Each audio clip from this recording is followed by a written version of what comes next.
सोचो तुम एक सुबह सो के उठते हो और अपना टीवी खोलते हो तो पता चलता है इंडिया और पाकिस्तान में न्यूक्लियर वॉर स्टार्ट हो चुका है। जिस समय तुम्हें ये पता लगेगा उस समय करोड़ों लोग अपनी जान गंवा चुके होंगे। इंडिया के पास 180 के करीब न्यूक्लियर वॉरहेड्स हैं और पाकिस्तान के पास 170।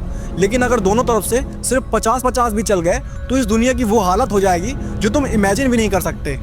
10 करोड़ से ज़्यादा लोग सिर्फ पहले घंटे में ही अपनी जान गंवा चुके होंगे और जो जिंदा बचेंगे उनकी हालत मुर्दों से भी बुरी हो जाएगी। अब ज़रा समझते हैं कि न्यूक्लियर बॉम्ब आखिर इतना खतरनाक क्यों होता है। न्यूक्लियर बॉम्ब असल में सिर्फ ब्लास्ट नहीं करता बल्कि ये एटम की एनर्जी को फाड़ देता है।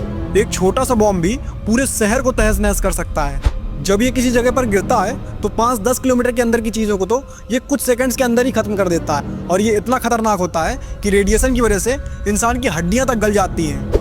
वापस आए अपने इंडिया पाकिस्तान वाले मुद्दे पर तो India global fire power index में नंबर 4 पर आता है और वहीं पर पाकिस्तान नंबर 9 पर।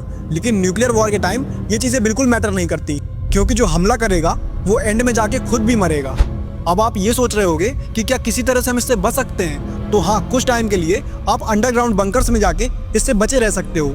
लेकिन धीरे धीरे करके जब आपके पास फूड शॉर्टेज होगी, आपके पास खाने के लिए कुछ नहीं बचेगा, तो बाहर तो कोई है नहीं जो आपको खाना ला के देगा उस बंकर के अंदर।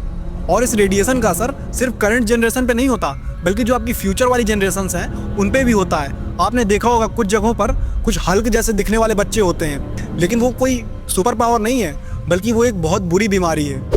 अगर अभी भी आप ये सोच रहे हो कि इसका असर सिर्फ इंडिया और पाकिस्तान पे पड़ेगा तो आप पूरी तरह से गलत हो, क्योंकि इसका असर पूरी दुनिया पे पड़ेगा। इस धमाके से जो धुआं उठेगा वो सूरज की रोशनी रोक देगा और जिसकी वजह से न्यूक्लियर विंटर आ जाएगी और पूरी धरती पर जितनी भी चीज़ें पैदा होती हैं आज वो सब बंद हो जाएंगी। न्यूक्लियर वॉर में कोई हारता या जीतता नहीं है, क्योंकि जो बचता है वो भी तिल तिल करके मरता है। मुझे कमेंट्स में बताओ कि क्या सच में इस दुनिया को न्यूक्लियर वेपन्स की ज़रूरत है, और अगर ये वीडियो पसंद आई हो तो एक लाइक करना मत भूलना।